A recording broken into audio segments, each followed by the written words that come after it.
So you sign the paperwork and leave with your car, but days later, the car dealership demands it back. It's because of something called spot delivery.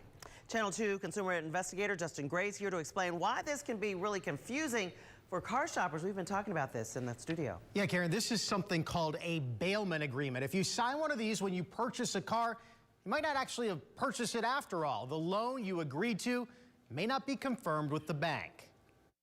Financed it through, boom, boom, boom, signed all my paperwork, everything felt normal. Lily Lawson picked out the car, signed the paperwork, paid a deposit, and drove the Honda CR-V off the lot at Olympic Auto Sales in DeKalb County. I drive away with the car, and I hear from the salesman in a couple of days and says, hey, you missed your welcome call to the credit union that has your loan. You can see the text, please call for a welcome call. That's when Lawson discovered she didn't actually have a car loan yet. I'm driving the car. It's Monday. I've had it for 2 days. What are you talking about? It's more common than you might think. Consumer attorney Michael Flynn says it's called spot delivery. The dealer hands you the keys before the financing is actually secured. You got to make sure that the financing's approved and don't listen to the dealer. Make sure that you talk to the bank. And spot delivery in Georgia, there's always something called a bailment agreement in your paperwork. Look at this one Lily Lawson signed. It says, quote, the sale of the above vehicle is contingent on Olympic Auto Sales being able to obtain financing for the customer. If they haven't been approved for the financing, don't take the vehicle home. Sean Conroy from the Georgia Attorney General's Consumer Protection Division says customers should watch for those bailment agreements in their paperwork.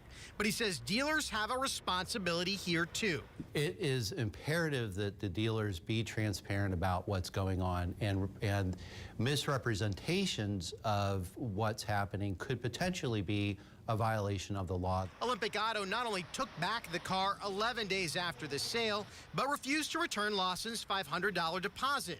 It does say right there in the bailment agreement that the deposit is non-refundable. Olympic tells us, quote, we do not do spot deliveries because all our customers leave the lot with a finance arrangement in place. But look again at Olympic's own language in the bailment agreement. The sale is contingent on Olympic obtaining financing.